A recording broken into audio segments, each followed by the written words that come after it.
children in care in Birmingham don't go missing. This is after a report revealed that police dealt with 1,000 runaway incidents in just 10 months.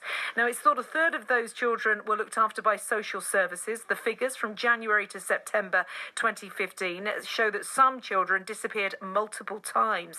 Now, her committee has said that a lack of joined up by working by the City Council and other agencies is of great concern, and that the current safeguarding measures just aren't good enough and they need to be improved. Now, earlier we spoke to Danielle from Birmingham, who was in care between the age of 11 and 16. They're running away, yes, obviously because they're not happy, but they're trying to escape. Like, they don't feel free, they feel caged in a place like that's like prison, and nothing like a home. Nothing like a home. Out of about 10 staff, you'll get 2 nice ones, and the rest, it's a joke. Well, Cllr Barry Bowles is Deputy Chair of the Education and Vulnerable Children Overview and Scrutiny Committee that put this report together.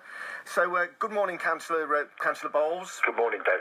Well, we heard from the Children's Society earlier. The big question is, what are you going to be doing to safeguard these children? What needs to happen? Well, we need to get more joined-up thinking between the different agencies involved, between the police and ourselves and the Children's Society.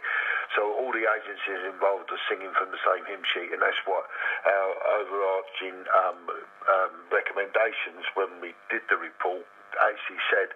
We didn't itemise each individual concern, but what we said was these are what we need to do, and we're going to review it again in April, and if it hasn't changed by then, we'll be more robust. But at the moment, we're looking to make sure that we're all singing. Well, what does that mean? It's not coming on here saying we've all got to sing from the same hymn sheet, but what do you actually mean by that? Okay, well, we need to assess.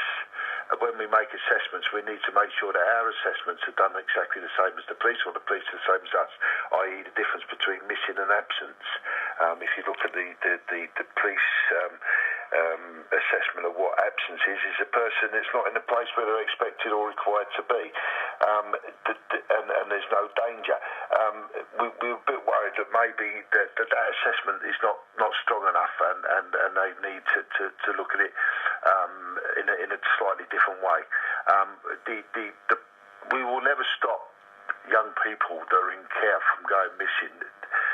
What we need to do is try to find out exactly when they go missing. When they come back, we need to find out exactly why they've gone missing, so that we can cut down the reasons for that happening, and that's what we're trying to do. Now, Danielle, who we spoke to earlier, I mean, she said it was a lack of funding, and actually people needed retraining in this job as well. I don't wish to disparage what Danielle said.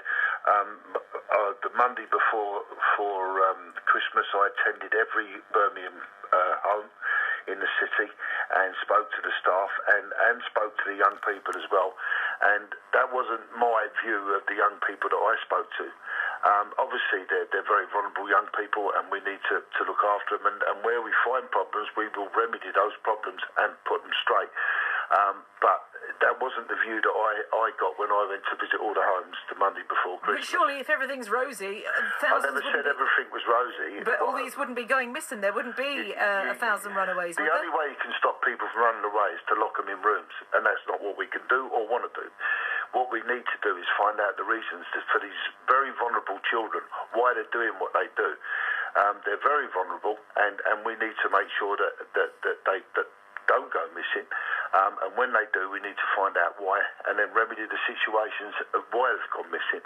And if we do that, and we do that properly, that will restrict the situations where they feel they need to go missing. Okay. I don't think that people necessarily go missing because the staff are untrained or are not very nice. That's not my... I'm robust when the city needs to be challenged. I've been on this committee for 4 years now. But with respect, Barry, you haven't been in care, as far as I'm aware. I'm assuming you haven't been in care. Danielle had. No, I'm assuming. Well, Danielle had, and Danielle was giving us from her perspective. And that's fine. Danielle was entitled to that opinion, but I'm also entitled to say that when I met young people, and I have a big contact with young people in care, I'm not saying this from some locked away room in a council house. I engage with young people in care constantly. I've been on this committee for 4 years, and I've during that whole time constantly engaged. And of course there are problems, and they need to be looked at. But I could get another looked after child to come to talk to you that would tell you that they're happy in their placement, they're happy in their own. That doesn't mean it's all good.